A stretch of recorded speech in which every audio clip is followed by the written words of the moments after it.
Is everyone here and ready to get started? I don't see Emily. Yeah, but Mark's here, so we have a quorum for personnel. Okay. Okay, well then I would like to call the personnel portion of this joint meeting to order. Does somebody have the roll call? Just you and me, Robert. I know, but somebody's got to write it down. I've got it. Okay, great. All right. I will call finance to order. And Bill, the other roll I see everybody here for finance. Yeah, we have the full committee here for finance. Okay. Well, for personnel, I will be calling for, I guess, a motion.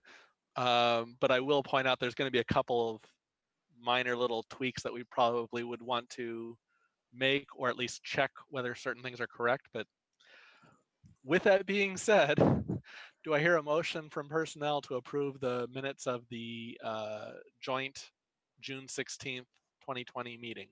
I will move approval, subject to your changes. And I'll second that motion. Do you need to do the same thing for finance? Well, or do you want to wait? Why don't we take care of what you want to change first? Yeah. Okay, that's probably cleanest. The first, I mean, really, the only thing other than the meeting at the top, it says June 16 ND, which is just funny. It says we called the meeting to order at 5:39 p.m. for personnel, but it was a joint meeting. And then it goes on to say that Ramsey called the finance committee to order at 6 p.m. And I think for a joint meeting, it seems like this is not right. It seems like both personnel and finance probably started at 5:39, and then finance reconvened or continued to be convened at the 6 o'clock time mark. So I guess I'm just wondering if this top section needs to be cleaned up a little bit. Do people who were there remember, like, first of all, Sullivan was there at the meeting according to the roll call. So does anybody remember why Ramsey would have been convening finance? And Sullivan came late. Okay, but we still had the finance portion of the joint meeting at 5:39, did we not? We did. I'm pretty sure that we did, if I remember right. That's what I thought too. So I just want to get this right for the notes. I think it should say Finance Committee, Ramsey called the meeting to order at 5:39, and then it should go on to say that they reconvened at 6 p.m. because otherwise it looks like only personnel convened at 5:39. Sorry to be a stickler. Does that make sense? Absolutely, I'll correct it. Thank you. And if we're correcting that anyway, like I said, June 16th at the very top, yeah, might as well fix that. Then with those changes being made for personnel, all those in favor say aye. Aye. Aye. All right, for finance, is there a motion to accept as amended by Robert? So moved. Second. Is there any discussion for finance? All right, hearing none, all in favor of accepting the minutes as amended, signify by saying aye. Aye. Aye. And the motion is approved for finance. Thank you. On the finance committee meeting separately reconvened at 6:15 that evening, but I don't think we need to include that in these minutes because that's in the finance committee minutes. Okay. Okay. Well, either way, I think we kind of know what how to change these meeting minutes. So let's move on. Okay, under miscellaneous, discussion on creation of a fire suppression fire alarm plan reviewer, and start off with the statement of needs.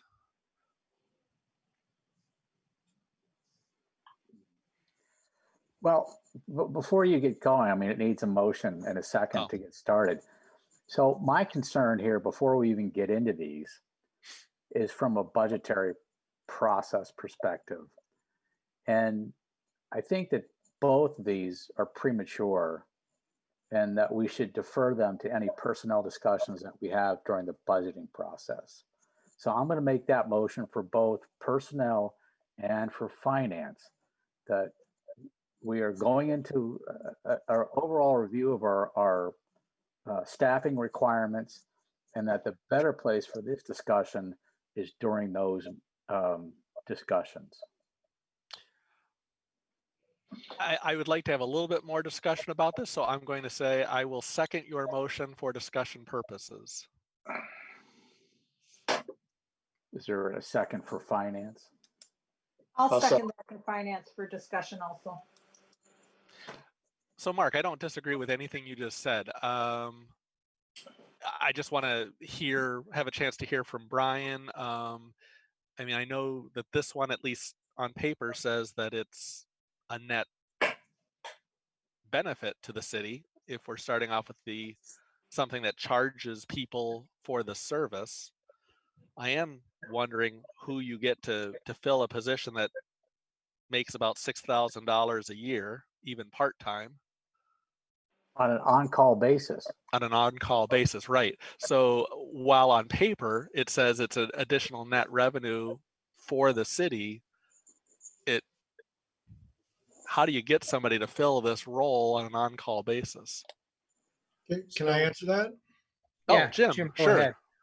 So I've talked with the gentleman that does it for the city of Madison. I've worked with him for the last 12 years.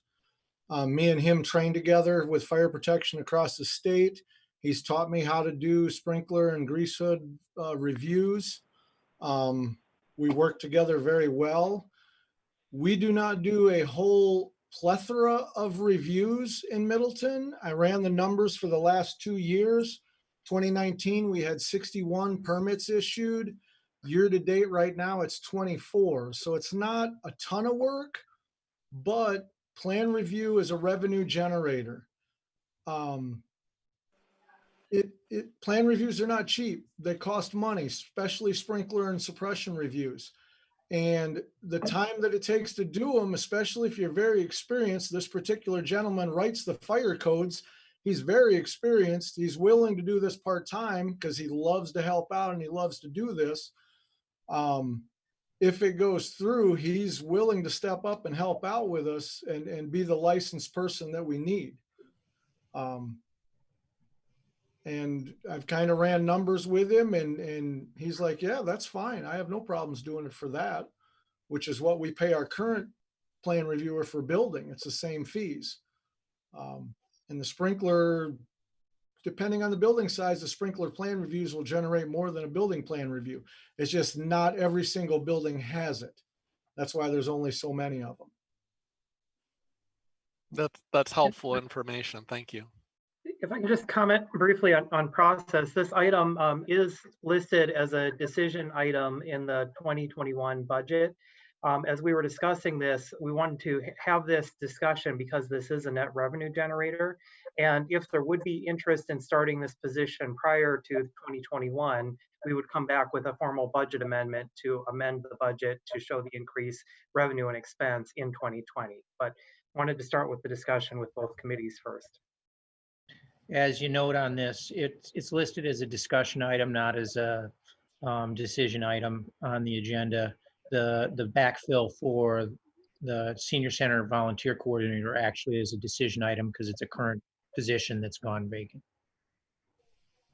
I have one quick question for Jim. So, Jim, when you look at these numbers, you got two sets of numbers here. in two different lines for the same thing. Could you fix those? Which one is correct one? So here you can see there's a 16,770, and if you go a little bit up, it's different. So I would like some consistency there. So thank you. Are you talking about the fire alarm plan review fee and the fire suppression? Yeah, when you have those numbers at two different places and they are not the same. So yes. One is, no, Gurdeep, one is for 2019. Yeah, and how about the other? The other would be prospectively, I think what he's talking about. Yeah, well, but how would you know? I mean, I can see that. So anyway, it didn't say, so I was a little bit, didn't know what was what, so. Yeah. This is Kathy. I'd like to hear from Tammy on the Senior Center Volunteer Coordinator. We're With not there Colby, yet. Kathy, we're not there yet. This is the okay. I fire. thought we were referring both of them. I thought they were both up for grabs. Okay. Well,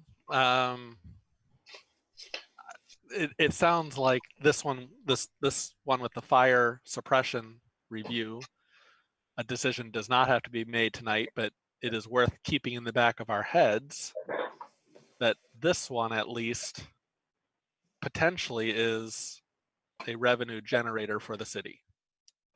So I don't know that we have to spend too much more time on this one since it's not a decision item for tonight. Right. I think it would be helpful to know if there's interest in having a budget amendment for action at a future item to start this position yet this year, or if the discussion is to wait until the 2021 budget process with a January start. What's the materiality level that's required for a budget amendment? Here we're talking about what, $23,000? You would have to do a budget amendment? Yeah, right? For our authority is very limited. I think Mike has the ability to approve items up to $1,000. Is that right, Mike? That's correct. It might make sense to revisit that and perhaps bump that up somewhat at some point, because that is very restrictive. Right. So if I see this right, I think the issue is it's not even this. What's the projection for the remainder of 2020, right? You're talking about 1 quarter's worth of review. So would it be, $7,000 in revenue, 8 grand in revenue, and $2,000 up to $2,000 in expense? Is that really what we're talking about? I mean, the only other thing here, Mark, would be, if we're running like 12 weeks delay or whatever on reviewing these things and getting this person in play would drop it down to 1 to 3 weeks. Is there a backlog, Jim? As of yesterday, it's 14 weeks behind with the state of Wisconsin. I've got jobs that cannot do nothing right now because we're waiting on the state. And literally yesterday, I was told 14 weeks. So these jobs have to sit with no work and no permit for 14 weeks until the state can get a review done. They are begging for us to do it. In my mind, I'm really glad, Mark, that you pointed out that financially there's no real driver here to do this now versus January during the budget review for next year. But I think from a timing standpoint, there probably is a benefit to kicking this off before the end of this year. Right now the state is doing the review, is that correct? Correct. And who pays for that review? The designer.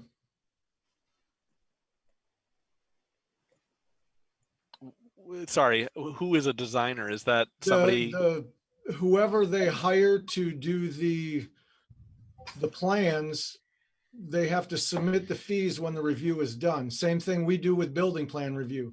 They pay us the plan review fees before I ever put it into the system to start the review. So it's usually the architect. In the case of a sprinkler designer or alarm designer, they don't have to be a licensed engineer. They need to hold a fire suppression design certificate from the state. They design and draw up the plan. They submit the fees and the application to the state for review, and then the state puts it into queue for review. Is this all done before construction starts? Correct.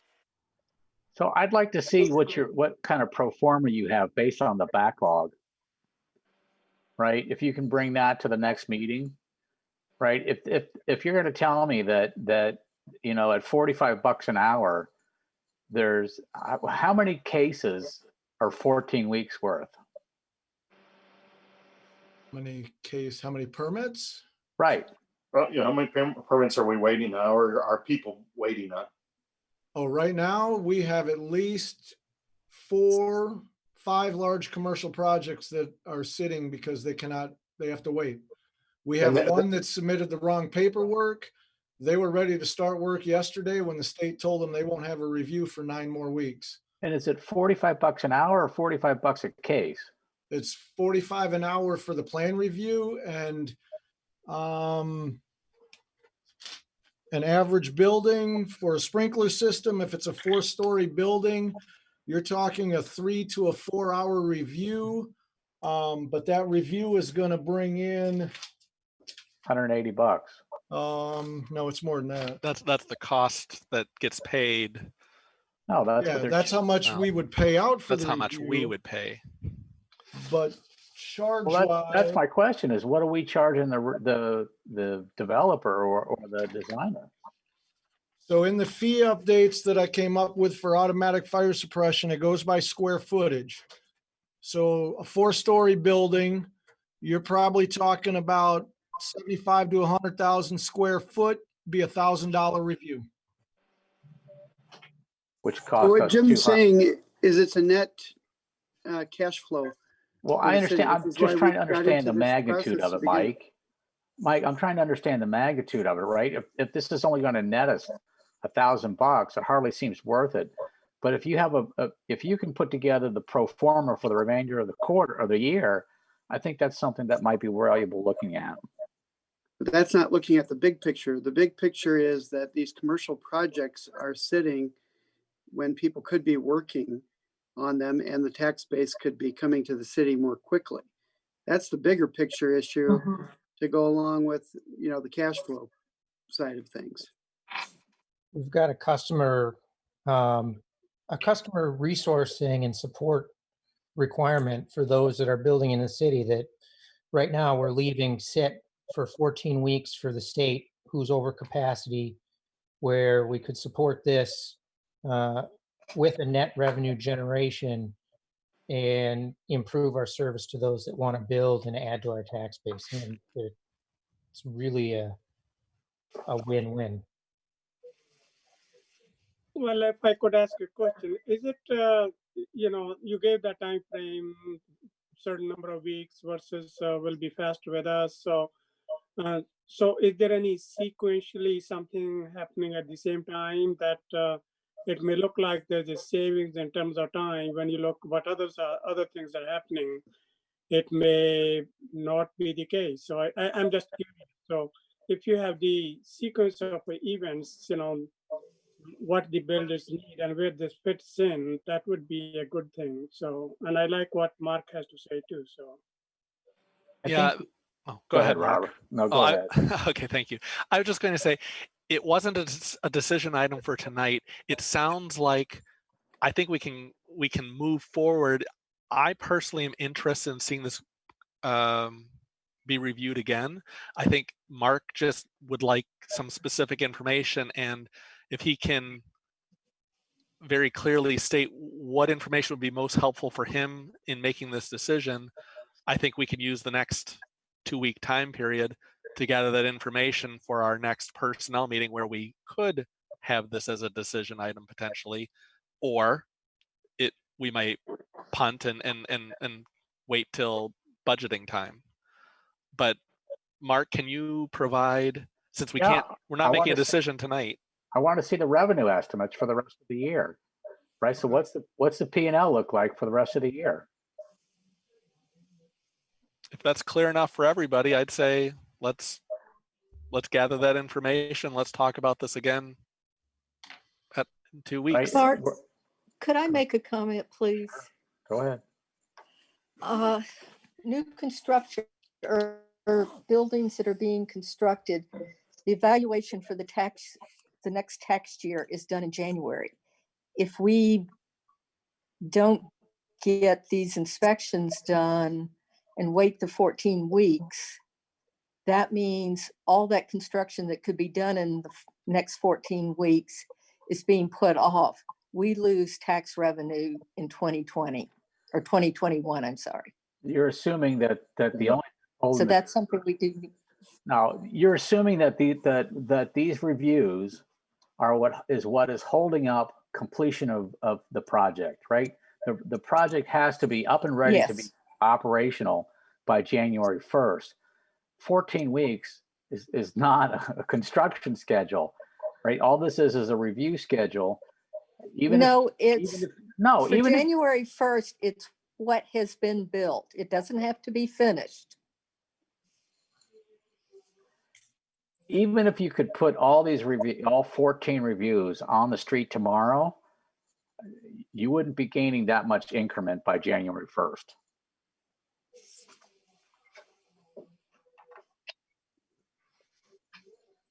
Can we just see? I'll let the engineers. Like, pardon me? Okay.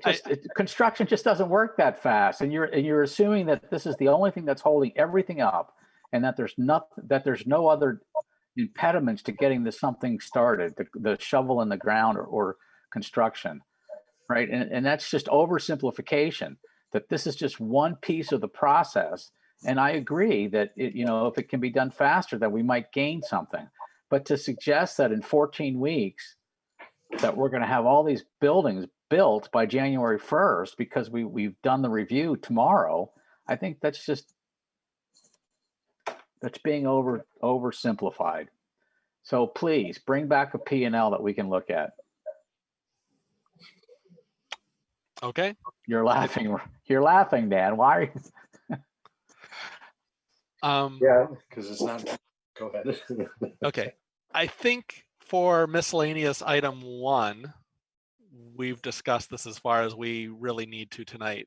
Jim, you have what you need for that topic? Yep, I can get that together here in the next couple days. I really appreciate that. Why don't we move on to talk about miscellaneous item 2, authorization to fill part-time senior center volunteer coordinator. Again, all right, so let me. You want to rephrase it again? Yeah, I'll amend my motion to defer this until we go through the budget plan, the staffing elements of the 2021 budget. Tammy, I'd like to hear from you what the volunteer coordinator during COVID, what's happening right now and how important it is to have them on site. Well, let's first talk a little bit about what is happening at the senior center currently. And keep in mind, we have been open in some capacity throughout COVID-19. The dining site has been open, case management services have been open, and beginning July 6th, we started opening up to programs that were of 10 or less people. We also have started calling back some of our receptionists and our volunteers who staff a variety of areas of the center. This position is key to the entire senior center operation because we rely on volunteers in the dining site for the Meals on Wheels program. We rely on volunteers to assist with programs. We rely on volunteers at our front desk. It's a big part of our operation. If we filled this position again, it would be at a reduced cost because the previous position was grandfathered in with benefits. So that grandfathering in would be over with filling the new position at a cost savings of about $10,500. Now, when we are full on open and running, we have around 481 volunteers. It takes a staff member to coordinate that, to train people, to match people with services. And what's happening behind the scenes right now is that we're out in the community doing some of those community services with volunteers. We're delivering books to people. We're providing masks to people. We've done errands for people, grocery runs for people. And that works in conjunction with our case management program. Perhaps a call comes in to case management. Maybe it's a friendly visitor type thing. We're doing some of that over the phone. So this is a vitally, while it is a 20-hour a week position, it's vitally important to every aspect that we're running over there. And it is a position that, in all honesty, would affect us and our ability to serve citizens greatly. Tammy, who's coordinating volunteer efforts right now? Well, you're kind of looking at her. We just also have a receptionist who's doing a couple hours a week to help, and that just started. So we're filling in where we can. We do get volunteer online requests from our website as well. So we have to be able to answer those things. This will become a larger problem as time goes on here because, you know, we're going to get busier, hopefully. We're going to be gradually opening more and more. And even now, where we are right now, we still need somebody to coordinate that so that we've got people who are ready, can go out and deliver meals, can work at our front desk, answer phones, what have you. So this is a key position for us.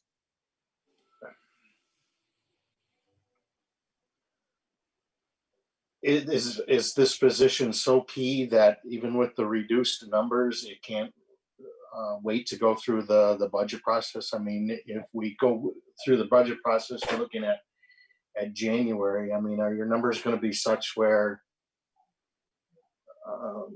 it has to be done today? I guess I'm not understanding the time frame. Yeah, I mean, volunteers come and go, and yeah, we need somebody getting volunteers ready to fill those spots, doing training with them. It's a key position. There is no doubt.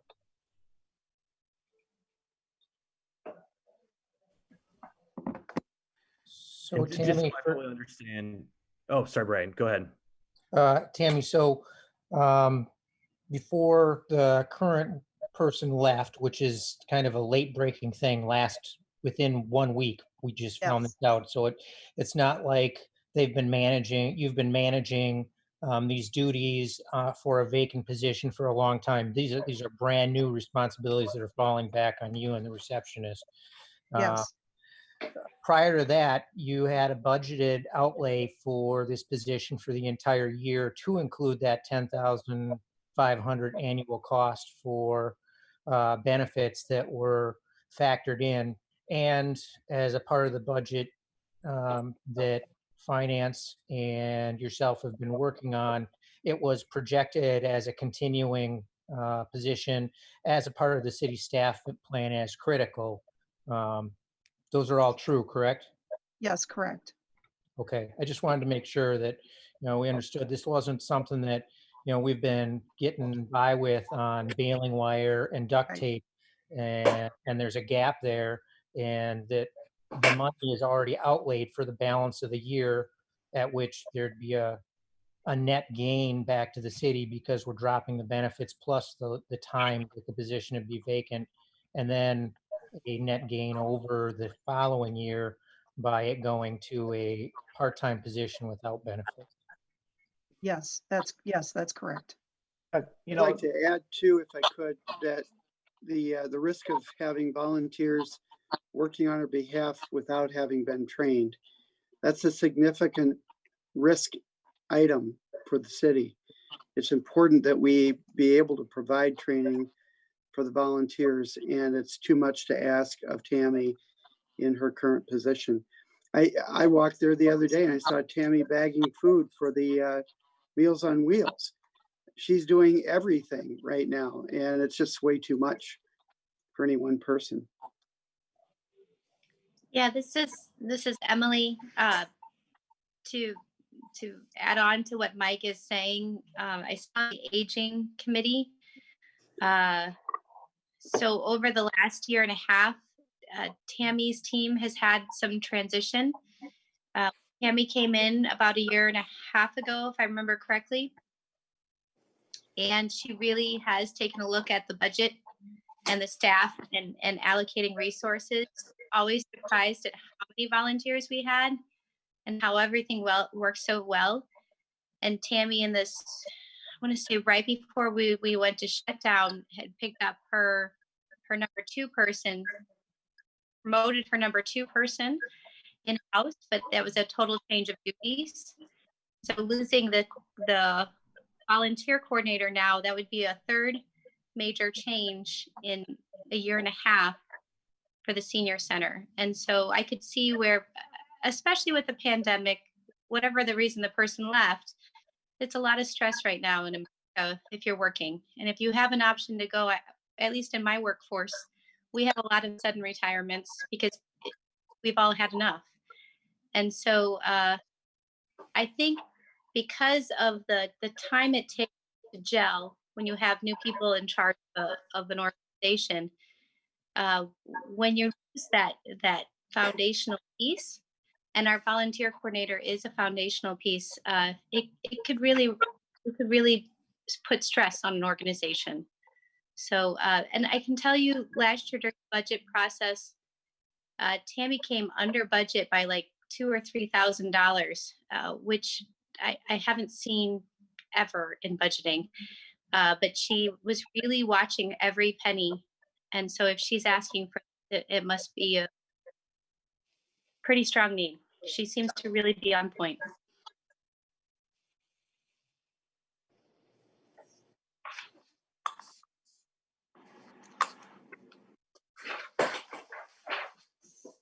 Okay, this is Robert. I'll talk.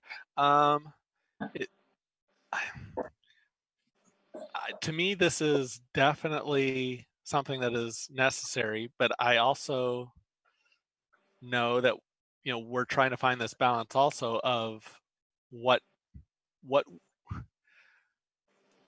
do we do to make sure that we're not cutting salaries of everybody who remains. And one of the things that we've said as a council is when somebody leaves, we're not going to backfill them until we can review the whole process.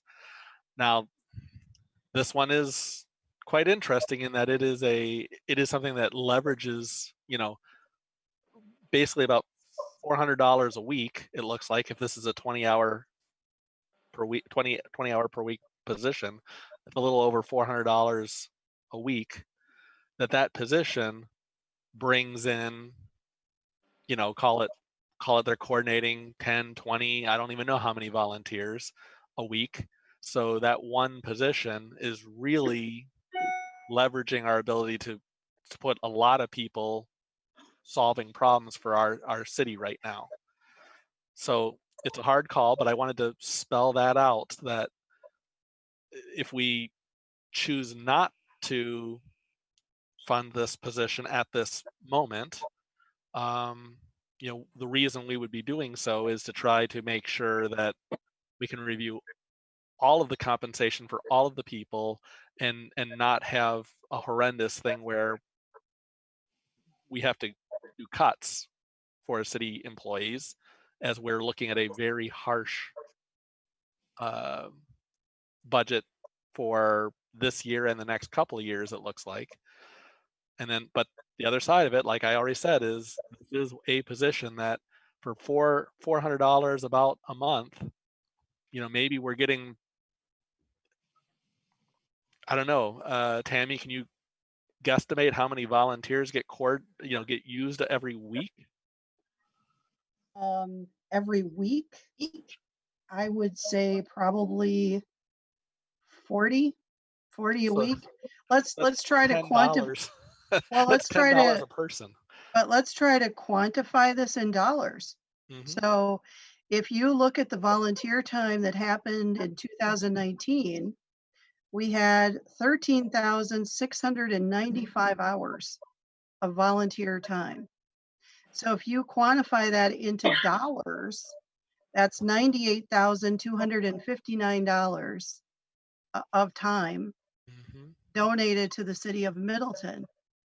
And also that time provides activities for seniors that really helps with social isolation and keeping people as valuable members of their community. So I can't stress to you enough that without a volunteer coordinator, you have essentially a crippled senior center. Because we rely on them very heavily. Thank you for that information, Tammy. If I may, we'll be sending out budget books within the next week and starting finance committee meetings on the operating budget next week. At this point, out of the different scenarios we looked at back this summer, it's looking like for 2021 that we're trending toward the best case scenario out of those three scenarios. The big variable is state aid, and I have not heard any discussion of state aids being cut for 2021. Estimates are due to start coming out in September. There's been no move to have a budget repair bill or meeting of the legislature. And from an article I just saw this morning, it looks like the state's revenues are coming in higher than what their estimate was earlier this year. I think we still have questions about the long term in 2022, but if that gives any comfort, I don't think we're looking at the worst case scenario for 2021 at least, and we'll probably have some options to discuss during the budget process. And I would just consider that rather than a blanket, we're not going to fill any city position that comes open, there would be kind of this balancing test of what are the alternatives, what's the cost, what's the benefit, and maybe try to make a more targeted decision, because I think this is a relatively low cost position that plays a key role in one of the key departments providing services to the public right now. Thank you, Bill. Can I ask if, and I apologize, I was late. I pulled the wrong Zoom information. So you may have discussed this. If we are not authorizing, say, this position be filled tonight, which is kind of what I'm sounding like I'm hearing, can she at least be authorized to go and recruit? Because we've done that in the past where we say, go ahead, do the announcement, but hold on any decision making. Except that the issue is that you wouldn't be able to make that decision until sometime in November. Yeah. And what information, Emily, would change between now and then that do you think that would make us come to a different conclusion? Well, I think what she's trying to get to is that somehow or another we were made whole in our state aids, that we wouldn't suffer any other loss of revenue from the state, and that our levy would support all of our people and non-personnel costs for what we have planned, right? But we're not going to know that till at the earliest, the end of October. So if we're keeping track of where we are on personnel, at this point, we currently have a deferred hire for a full-time street crew member. Yeah. And so at this point, we have a part-time volunteer coordinator at a rate well below a full-time street crew member with none of the benefits, who is a one-of-one and provides essential service to the city that we can't provide without filling the position, and we fail to meet the desires and needs of the citizens through those programs. We've already deferred the street crew because it's one of several. Yeah, you can't go there. Yeah, I'm sorry, Brian, you can't go there, right? We're operating at a deficit for the year. If you told me that we were going to come in on plan, I'd say this is a no-brainer. If you told me that for next year, all of our revenue expectations and all of our cost expectations, we're going to produce a balanced budget within that, whatever the levy limit was, I'd say it's a no-brainer. And we could push this out to 2022, but we're not there yet. I don't know why anybody would give up the flexibility of having whatever funds available from vacant positions until we know all the answers. It is just not pragmatic from a finance perspective to fill these positions when we don't know. And I'm sorry you feel differently, and I'm not trying to put any value, intrinsic value, on one position other than another. But the reality is we don't know what we're going to come in, and it's dangerous for us to make these commitments when we don't have to. If we have a vacant position, we should be able to use that leverage for what we think the priorities for the city are during the budget review.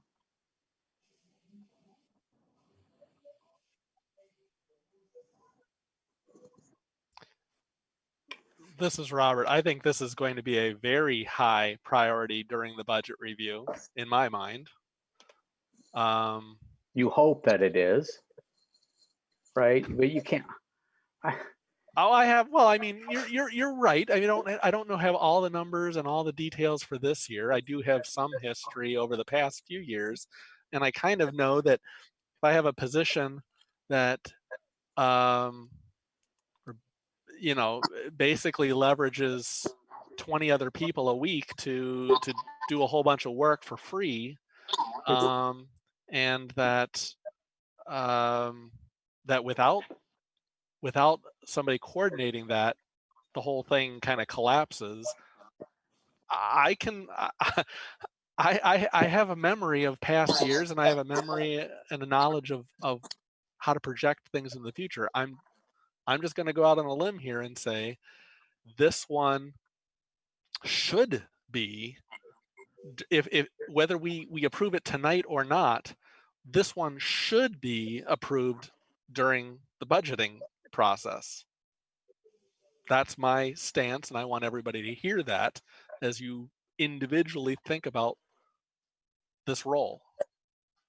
And in the interim, it should be noted that the volunteers are not just serving everyone in the community, but a very subset of our population who at this particular moment are feeling incredibly isolated and are experiencing the worst of the effects of the pandemic as a result. And so this is extraordinary times.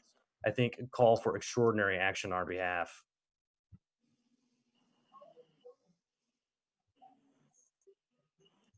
This is Kathy. I'd like to echo what Robert said. I think that this should probably have a very high priority. Have we made a motion on this?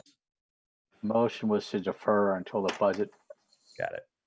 I don't think there was a second. There wasn't a second to the motion. There actually wasn't there? Yeah, it was an amended motion. I seconded it for discussion.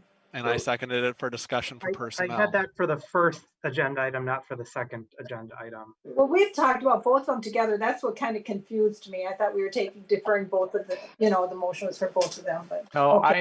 I had made an amended motion for both to defer until the budget discussions for the senior center position.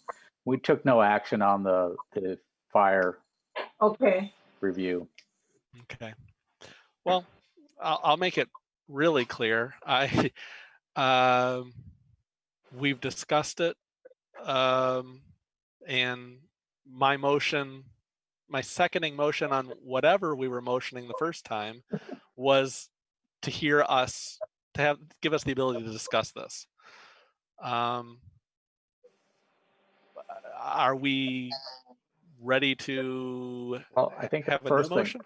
No, the first thing is there is a motion on the floor for both committees that either needs to be seconded or abandoned. Okay. Well, Is there a second to defer this for personnel to defer this until the budgeting process occurs? I only have one question before we go any further. It's fairly simple to me, but are we saying that even in our reduced service state that we're in, that this position is so important that it can't wait 60 days to go through the budgeting process? Is that what you're telling me?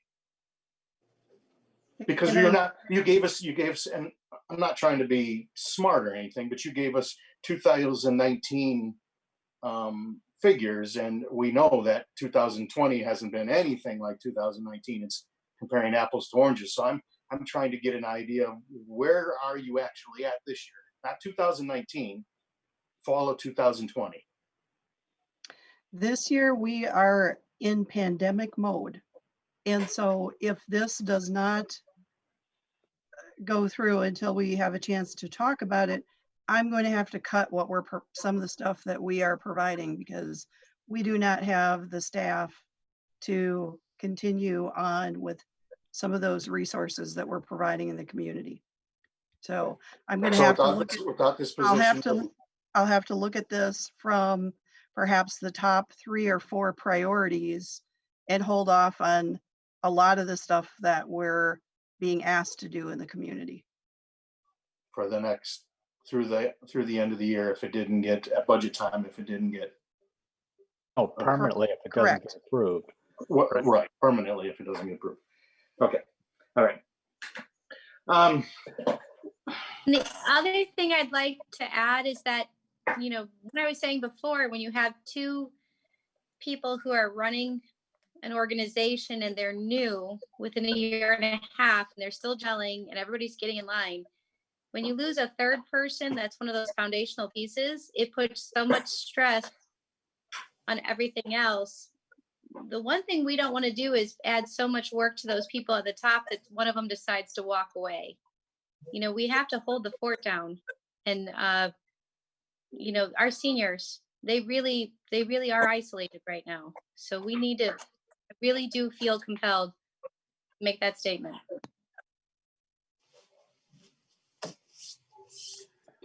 I'm going to make the same point that Emily just made, but more directly. We don't want to lose Tammy. Thank you.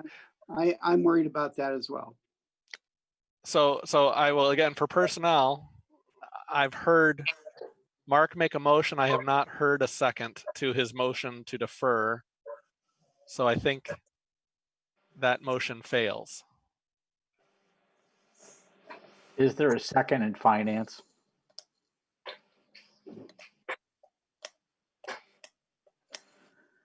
Okay, motion fails in finance as well. Okay, so for personnel, I would make a motion that we authorize to fill the part-time senior center volunteer coordinator now. I will second that. Finance, I will make that same motion. I'll second that. For personnel, all those in favor say aye. Aye. Aye. Any opposed? Aye. Thank you. The motion passes for personnel. So was there any other discussion for finance, since we had a motion and a second? And I'll just tell you that I will remind the members that we have finite resources, and I don't anticipate that this budget season will be easy. And it is seriously not pragmatic to give up any room that is possibly there. You're giving away any flexibility that you have when we have to make final decisions. If some of you can remember past budget seasons, in good times, we've been fighting over $20,000 to $50,000. I mean, absolute knockdown, drag out fights about $20,000 to $50,000. So that's the scale that we're talking about. So I hope you guys, the sentiment is I hope I'm wrong, but I think it is short-sighted to give away this flexibility. Just a little addendum to that, Mark. There is a certain amount of flexibility because it comes in $10,000 cheaper than what it was budgeted for. So while I agree with what you're saying, you know, to put everything out on the table, it does have a little bit of flexibility. If you don't have $20, never mind. Saying that your savings doesn't mean that you can, right? If it costs you $30 this year, but you don't have $30, just because it costs you $20 next year doesn't make it any better. I believe And there's a that's motion. what we're talking about. Pardon me? I believe there's a motion and a second on the There table. is, and so there's discussion going on here. So if anybody else has any discussion, There's a lecture going on right now. no, we're just talking. And Mark, I will say I do value, I value what you've said, and I, like Dan, I hear you, and I think there's a lot of what you're saying is right. With that being said, you've already heard my vote from the personnel side. right. Okay. Any other discussion for finance? All in favor signify by saying aye. Aye. Aye. All opposed? Aye. It's 2-2 for finance. Okay.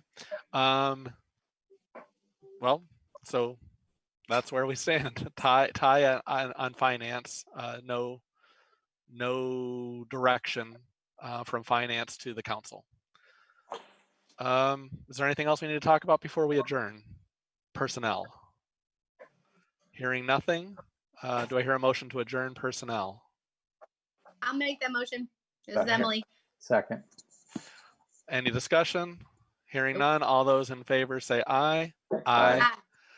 Personnel is adjourned. Thank you so much.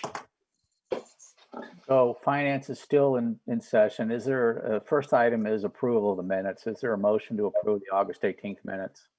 So moved. Is there a second? Second. Is there any discussion? Hearing none, all those in favor signify by saying aye. Aye. Aye. Opposed? Motion carries. Next item is audit of the bills. Is there a motion? Move approval of the bills. Is there a second? Second. Bill, do you have any additions? No additions this evening, just the bills and then the August credit cards. Okay, I'm assuming the motion and second included both.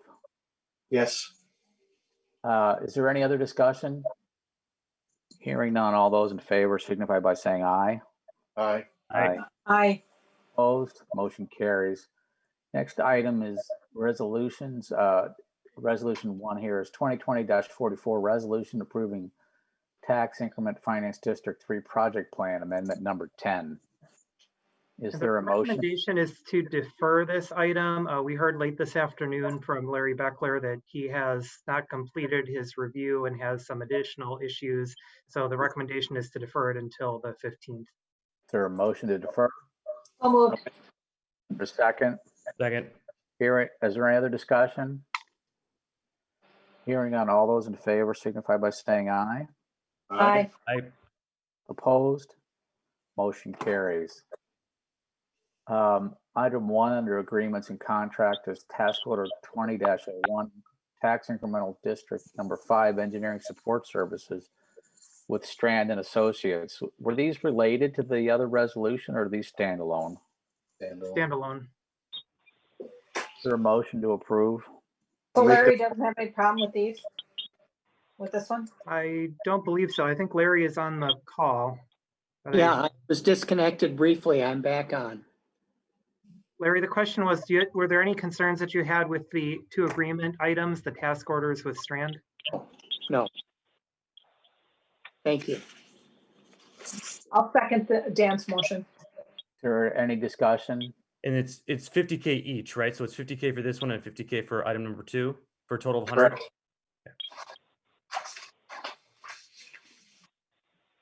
Yeah, but these are just, it's basically, this is just like a general contract, right? There's nothing specific yet that these have been given. Right, it's a general contract. Yeah, this is up to 50K, so not. Right, up to, yep. Okay, is there any other discussion? Hearing none, all those in favor signify by saying aye. Aye. Aye, opposed, motion carries. Item 2 is task order 20-02, tax incremental district number 3, engineering support services with Strand and Associates. Is there a motion? So moved. Is there a second? Second. Any discussion? Hearing none, all those in favor signify by saying aye. Aye. Aye, opposed. Motion carries. Item 1 under miscellaneous, proposal to waive late fees for water utility customers. Is there a motion?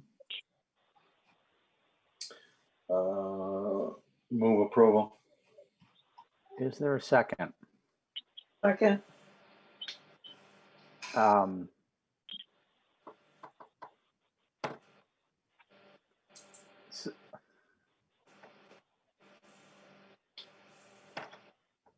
What's is it $4,000 for each of Q3 and Q4, or is it just Q2 and Q1 and 2? Oh, sorry, this is Sean. I think coming out of the Public Works Committee, there's kind of 2 recommendations buried into the one motion, which is number 1, to recommend in favor of waiving late fees for Q3 billing, because the PSC effectively said, well, you need to do it until partway through our 3rd quarter, and to choose that selected date, which I think was July 15th, we'd have to reprogram our billing, which would cost as much as we're going to forego in collection of late fees. So it's really a wash either way in Q3. Q4 is an actual loss of revenue effectively for waiving the collection of late fees, and that would be in the ballpark, we think, of $4,000. So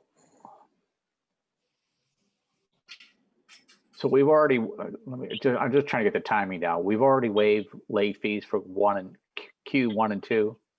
We did. Okay. So Sean, do we know what that total would have netted us?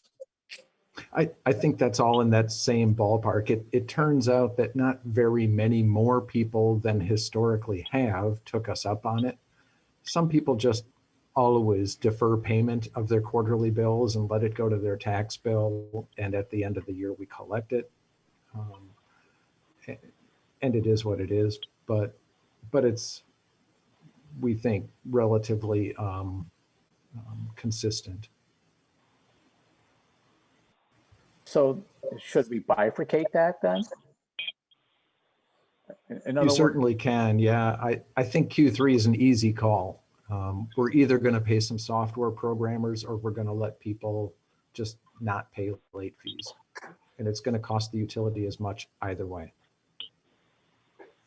Okay, so I'll amend my motion. We'll do it two then. So I'll amend my motion that we waive the fees for Q3.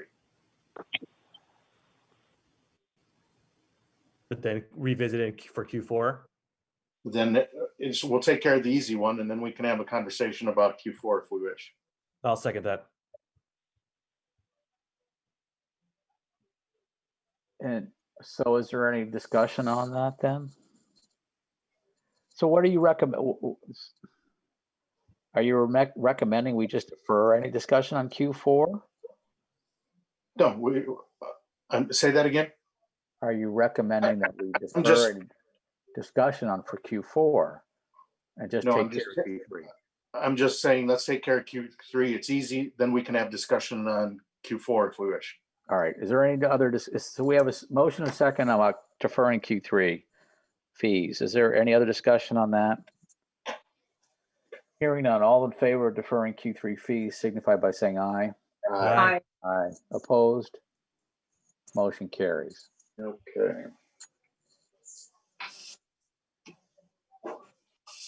So now we can discuss Q4. So With a motion, yes. yes, somebody want to make a motion? I will make the motion to defer fees for Q4. There's a second. Second for discussion. So essentially this is $4,000 in lost revenue, right?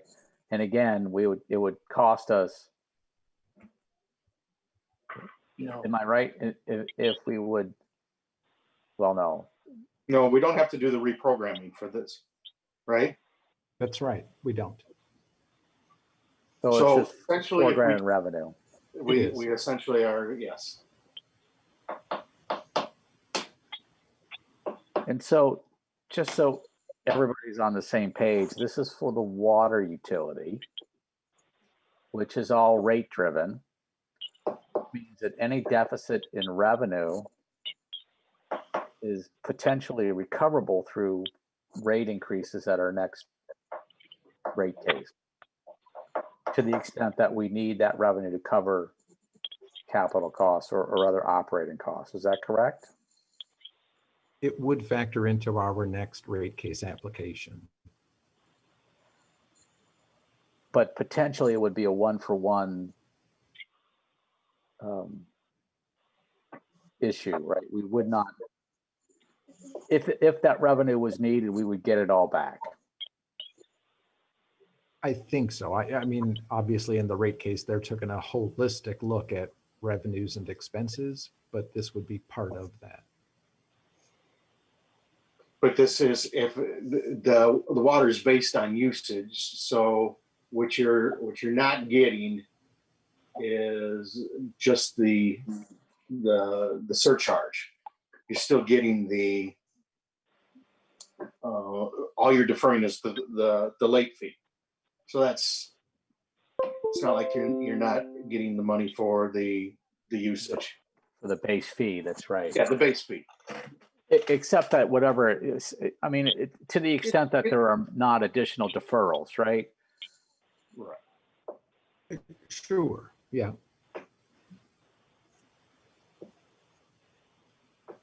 And I think the Public Works Committee really only recommended also deferring it in Q4 just because some other municipalities also have.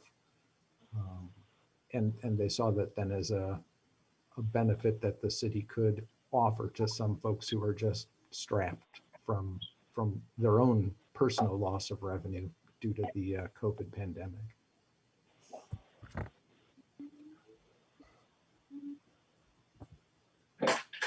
Is there any other discussion on that?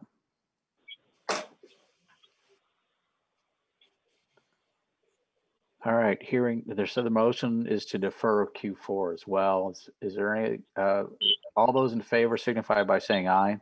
Aye. Aye. Aye. All opposed? Motion carries. Update on the 2020 election budget. Number 2. Item number 2. I'm sorry, yeah, renewal of city's trademark, Middleton, the good neighbor city. Is there a motion? I'll move approval. For a second? Any discussion? Hearing none, all in favor signify by saying aye. Aye. Aye. Opposed? Motion carries. Now, update on the 2020 election budget. Is this because of what I asked for at the last meeting? Yes. Actually, so I wasn't that concerned about the budget. I was more concerned about staffing because of COVID and the shortages that we had for the spring elections. So I see that she's got lots of people here available. That's really what my concern was, just to make sure we would be able to staff the polling places. And I was going to say, Lori is on the meeting and she is prepared to address that. Lori, if you want to just very briefly, just tell us whether you believe you have enough staffing for the entire process, or that was really my concern, and that was my rationale for trying to bring this to everyone's attention, just to make, because of some of the issues we had in the spring, was just to make sure that, you know, that staffing was okay and the whole plan was working as you expected.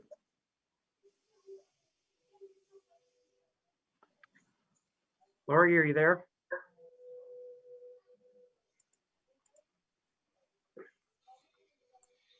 She's muted.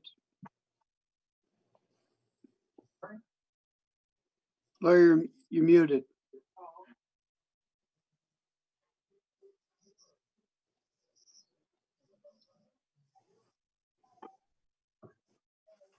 Well, Yeah, Lori's trying to connect in my phone. If you can just give me a minute, I can help her get connected.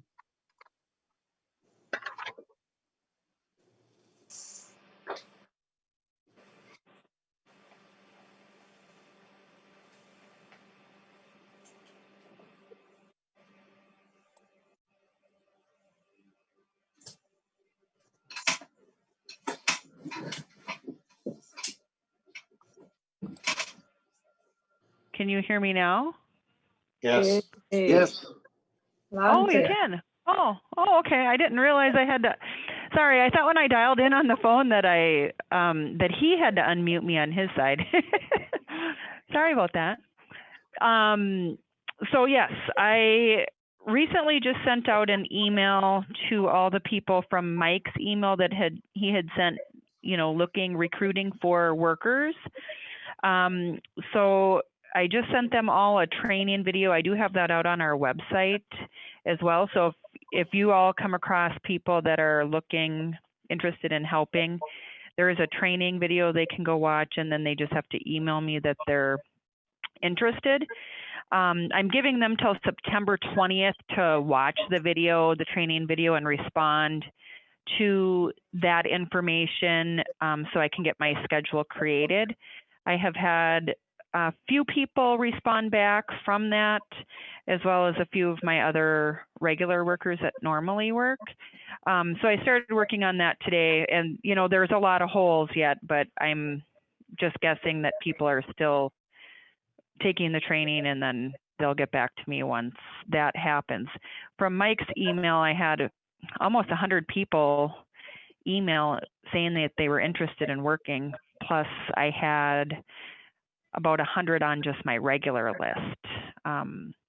So I'm guessing we'll have enough people, as long as everybody that says they want to help takes the training and then gets on the schedule. okay.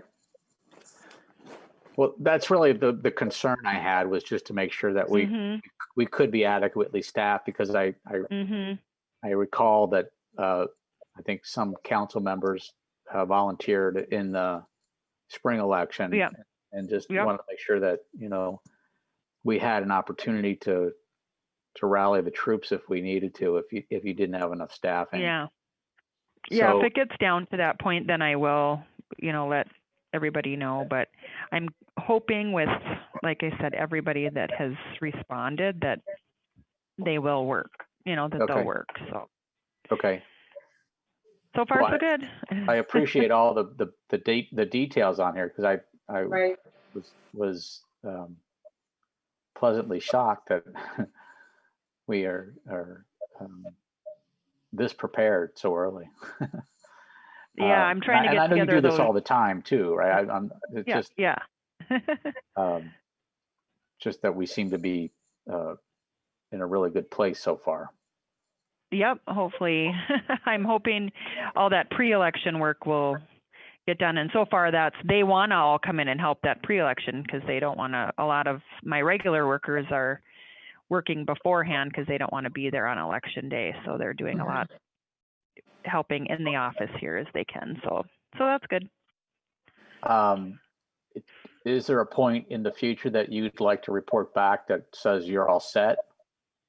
Yeah, I could do that after that. I believe I told them in my email that I would have the schedule done. If they're done by the 20th, that first week of October, I'd have the schedule done, but I got a good start on it today, so I'm gonna just keep adding names on it as the emails come in now.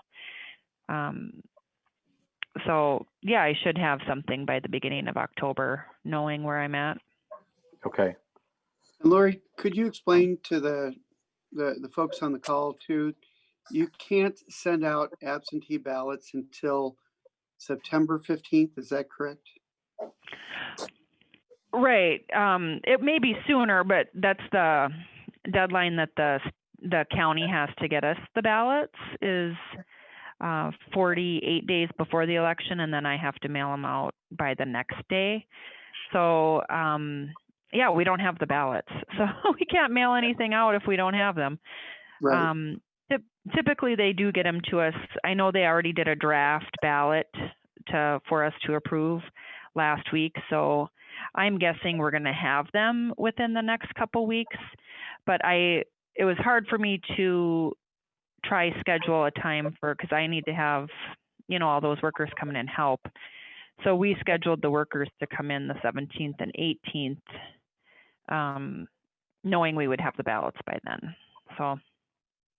And there's a tracking mechanism this year, right? Or this election, so that folks who send it in by absentee can track to see when it's been received. Yep, they've always had that out on My Vote, in the My Vote site where you can log in and view your status. But, we're just advertising it more so we can kind of cut back all the questions and phone calls that we're getting. But there is a new tracking system that the state is implementing with the post office with actually knowing dates and exact dates. But as of right now, they still have a tracking kind of going behind the scenes.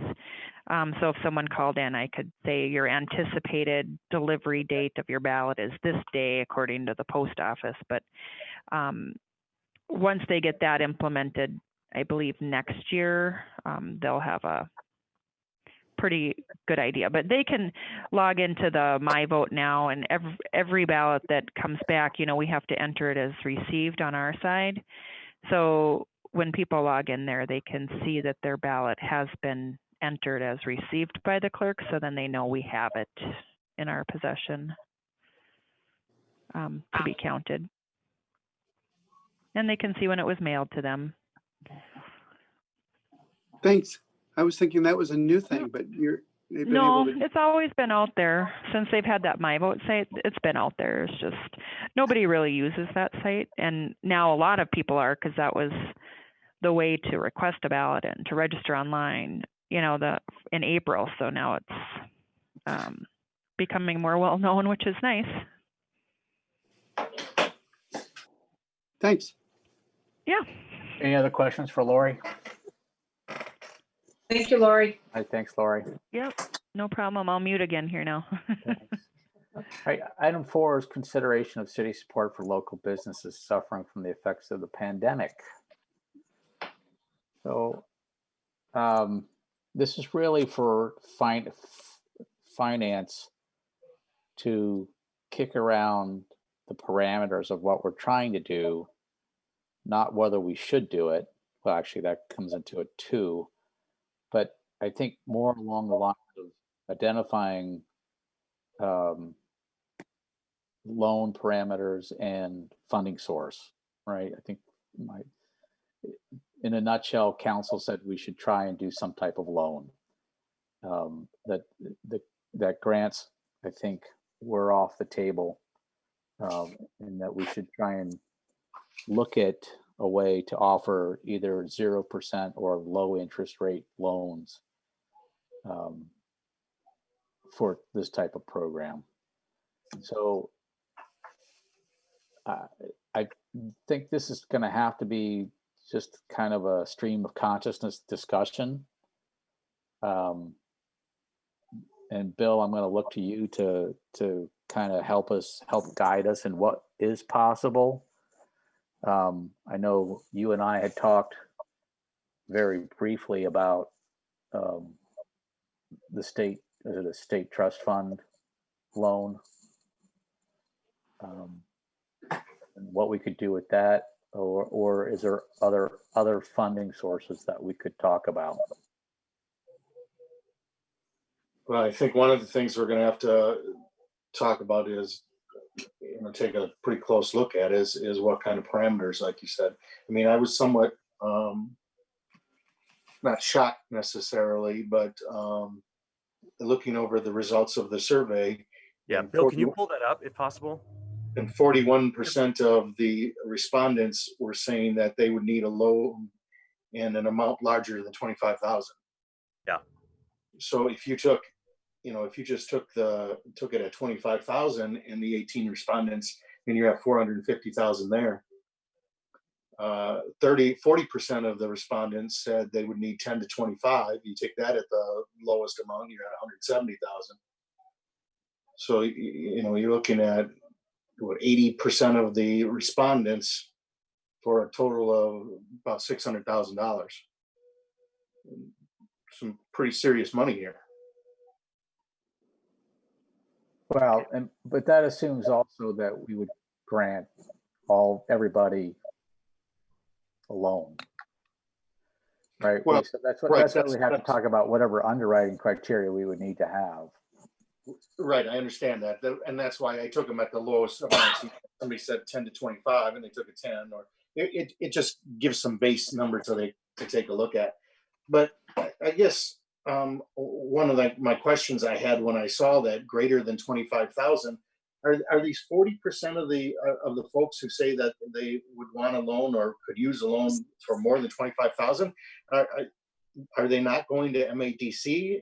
I mean, it wasn't the issue with MADC getting involved was the fact that they said the loans are too small for us to, $1,000 loans, $5,000 loans are too small for us to play with. We don't have the time to do that. I mean, we're starting to get some fairly decent sized loans if people follow through and apply for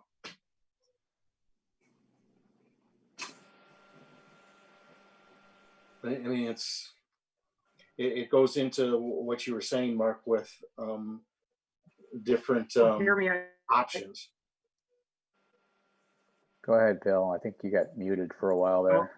Yeah, everybody froze on my screen, so it looks like it's back now, but well, we I just already want to make figured sure out that the everyone problem, can hear. right? We've already figured it all out. We're going to just hand it to you now. Okay, great. Yeah, have fun. Yeah, I can't answer the question about MADC. I haven't talked with them directly. I don't know if Mike might have more information about that.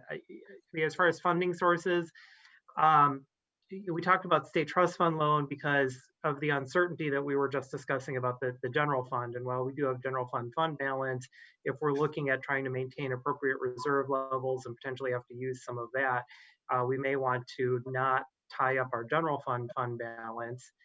We have funds within TIF 3, but my understanding is those could only be used within TID 3. So if we're looking at a more general citywide program, an option would be to look at a state trust fund loan, and then as loans are repaid, calling that loan and repaying it. So, so here's the issue, and maybe this is something that you can help us with, is if what I heard last week was that there's a preference to low or no interest loans.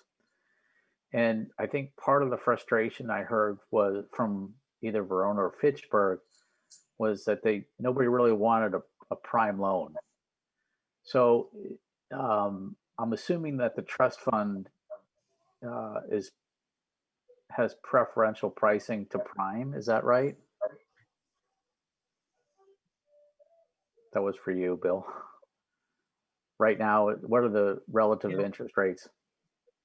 Yeah, right now for loans up to 5 years, it's 2.5%. And then if it's a 6 to 10 year term, it's 3%. And so if I remember one of the answers about how long, didn't the majority of people weren't they on this survey? Weren't they looking for something between 1 and 5 years? Is that right? 2 and 5 years. 55% of the people were looking for 2 to 5, and 37% were looking at 6 to 10.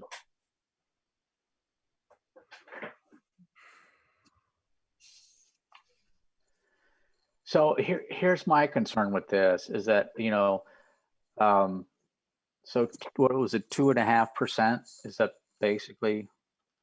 That was for the 5-year loan, right? 2.5% up to 5 years. And then 3% for anything over.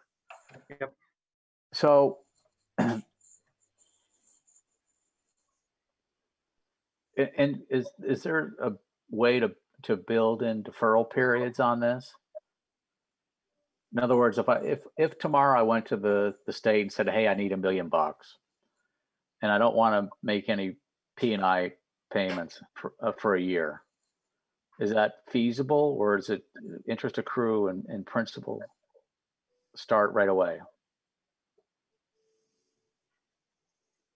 Principal can be deferred for a period of time. They work with you on setting that up. So you would need to get their approval, but I've seen and been part of loans where there's been deferral of principal in the past.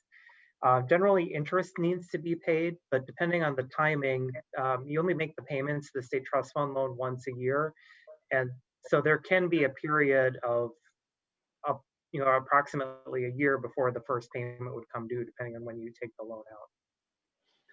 And so if we decided that we wanted to do no interest loans, and again, hypothetical $1 million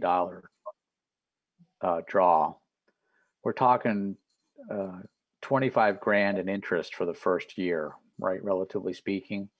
Mm-hmm. And that is straight to the levy, right? Because it's debt. Right. So the question is whether or not from a implementation process and just policy process, the question is whether, again, hypothetical $1 million loan, is it worth to these businesses that we could help? Is it worth spreading that $25,000 to all the households? I mean, what does that mean in terms of levy?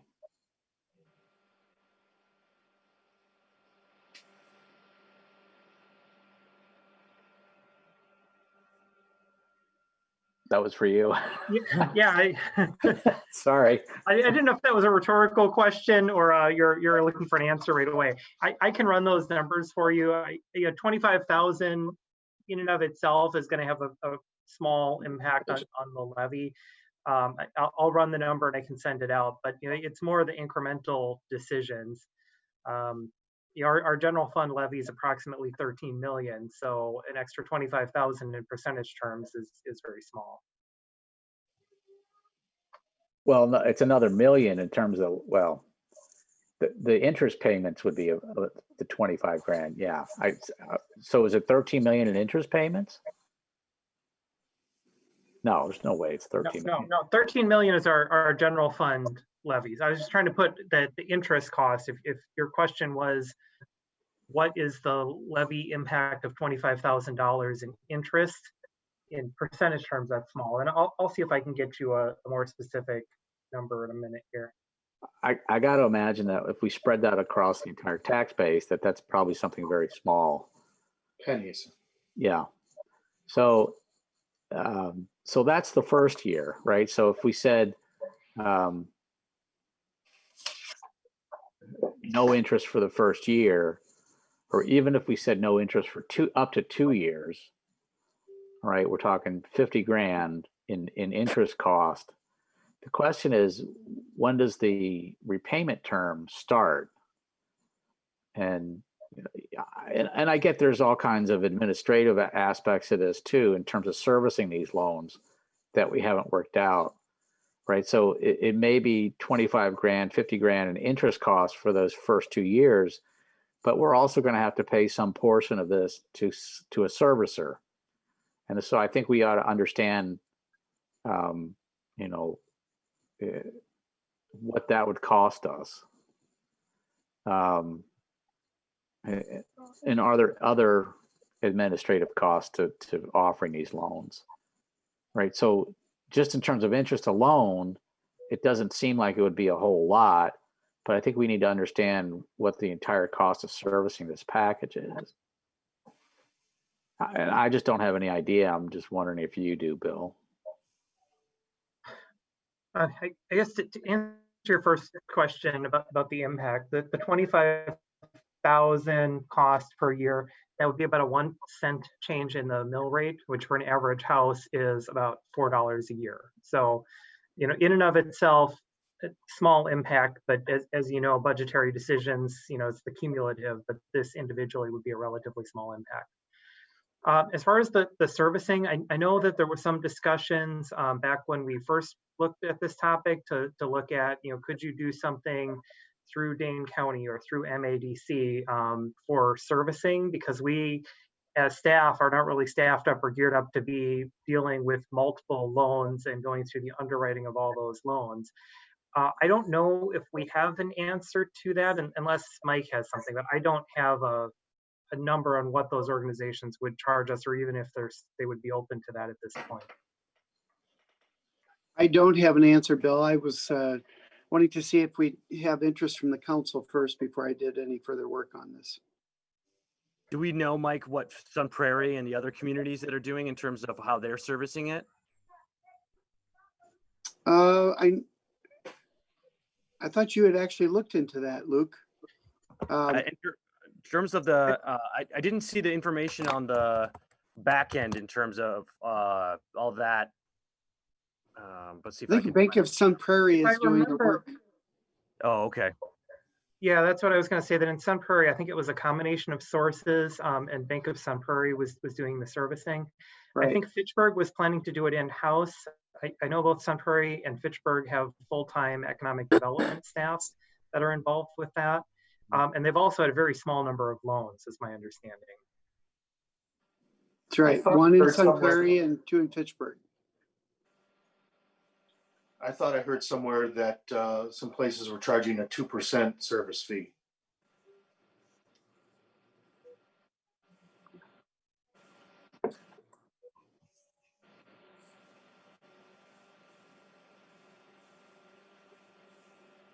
Yeah, a couple of things here. Beside the service fees, their loans are up to 2 years, and the amount was much smaller. I think up to 5,000 from what I remember. 2 to 5,000. Well, so so basically, if it's 2%, then that's another 20 grand on $1 million, right? So it's instead of a penny on the levy, it's probably 2 cents on the levy. It's minimal. Yeah, I think the broader issue is where do people fall on deferring the interest, right? Because it really is a cost to the entire tax base. And so then, you know, if you did 0% for 2 years, is that something that people are willing to take? And then I'm assuming that after 2 years, that we would have to step that interest rate right back up to whatever our marginal interest rate is. I'm assuming everybody doesn't have an expectation that we make money from these loans, that we offer them at our cost. And that way, you know, whatever interest costs would go away in years 3 through the end of the terms. And sorry, just to close the loop on that earlier point, yes, you're right. The Bank of Sun Prairie is administering it. I don't see anything about a service fee, but it looks like Sun Prairie took out a total of $155,000 for the program writ large.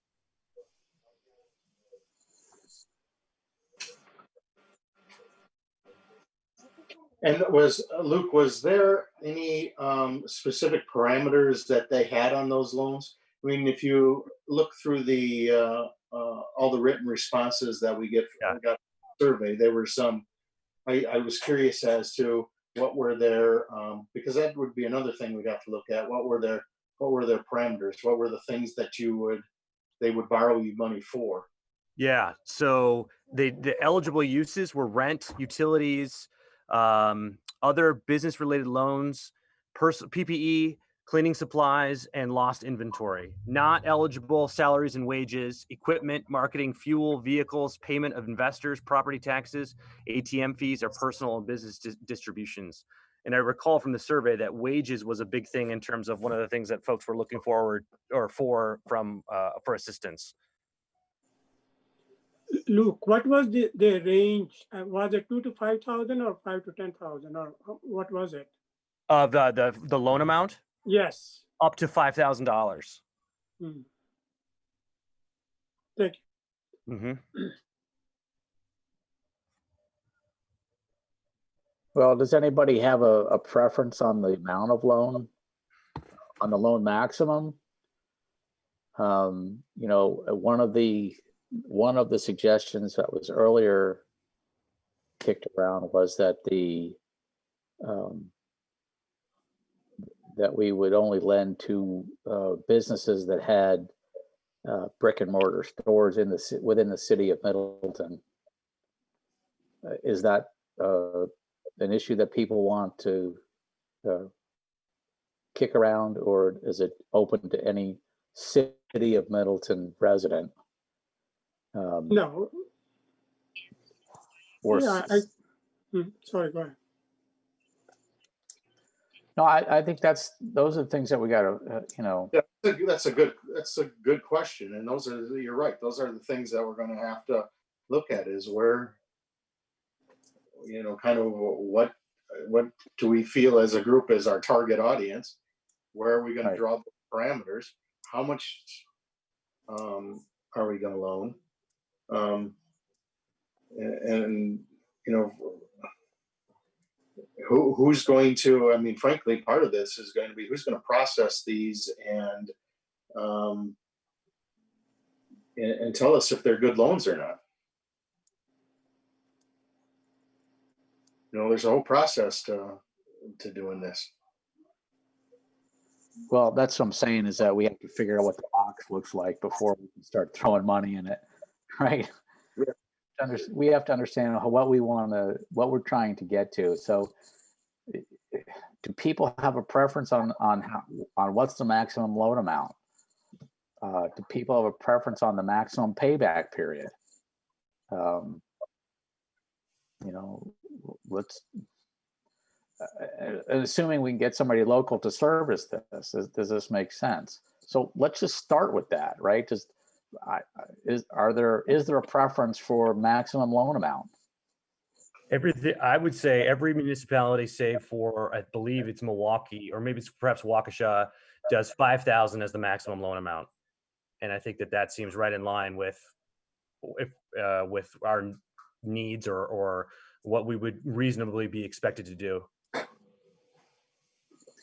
And where does that fit in on the survey? What's the graph look like on the survey, Bill? For 9.3% of the people, but how many does that represent? Of the people that responded, that represents 4 people. Right. So basically, eight people want loans up to $10,000. Correct. Right. So if you're lucky, you might get 5 or 6 of those to actually go through the process, and tops we'd be lending out 50 grand. I'm just wondering if that's too low, whether we should be thinking a little bit bigger, up to that $25,000 number. Well, I was thinking, you know, just off the top of my head, it's like 10,000 with a 5-year payback, but that's just a shot based on the, you know, they said 10 to 25,000. I think that based on what the other communities were doing, maybe I think 10 would be reasonable. I would say if they want to go to 25,000, they should go to MADC. I mean, that's why we set that for, and you know, they didn't want to take 1,000 or 2,000 or 5,000, even 10,000 and above. I think they will consider it. That's their job. Right. And so the other thing that we haven't talked about is, you know, we talked about interest expense, but we haven't talked about default. So, you know, there's a real risk here that the city, that the businesses may default on any of these loans. And so there's merit in trying to restrict the maximum value, right, to limit the exposure. So, you know, again, any of those defaults, the risk is borne by the entire tax base, right? So that may factor in people's decisions as well. You know, I'm not. That would have to be part of the underwriting criteria. Is, you know, what we would lend out, under what financial conditions that we would lend this out, but that's certainly a risk for the city.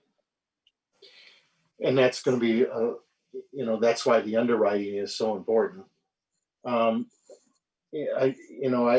see where Kathy is coming with the 10,000, because I guess one of my points would be that, and I wouldn't want to go above 10.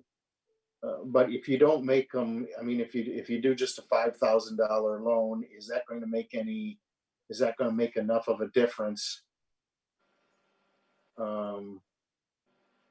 that the somebody who says they're on the edge, is that going to keep them in business for another 6 months until this is over, or 4 months until this is over? So, But you could make the same argument about 10. That's the point. It's what right, but you have to draw the line somewhere, and where you draw right. the line, where's your comfort level for risk to the taxpayer, which is, you know, exactly what you said. That's and I would, you know, I think anything above that, I again, I go back to what I said and what the mayor said, is that they should be looking at some other funding opportunities. Right. And I think that I would think that MADC would be interested in. I mean, they said to us that they weren't interested in the small nickel and dime loans, the 1,000, 2,000. I can understand that, but when you're starting, I mean, I need a loan amount larger than 25,000. That was 40% of the people, larger than 25,000. So who knows what that 25, 50, 75, those aren't loans that we should be in the business of making. So MADC has $3.5 million sitting for a loan. They are loan ready. No, I don't know that they have $3.5 million in cash available for loans. Oh yeah, that is cash. This is Robert. We probably shouldn't talk about. No, we're 10 minutes over on time, and this item is on the council. Yeah, thank you. One suggestion I just thought is perhaps there's an opportunity for a subgroup or some individuals, and I'll volunteer myself for this, to work with Mike and Bill or whomever and put together maybe like 2 different options that we can bring back in front of the Finance Committee for debate. I mean, that has some of these parameters ironed out, including you know, potential restrictions, et cetera. Instead of having to go through each variable as a group one by one on a meeting like this. I'd be willing to help with that. Good idea, Luke.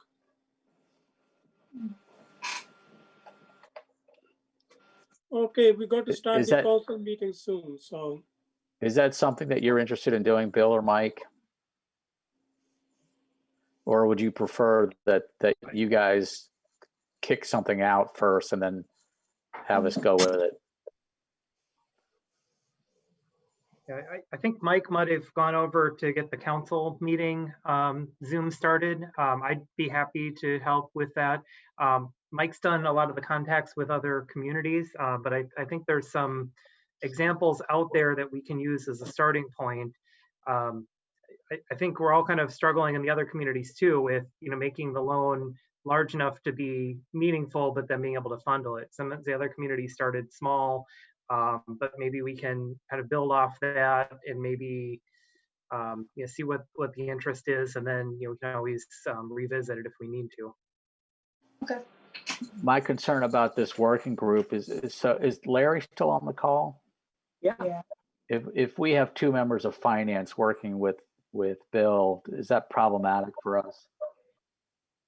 Yeah. Well, it's a negative quorum in the sense that they can control the vote by voting against or for something, but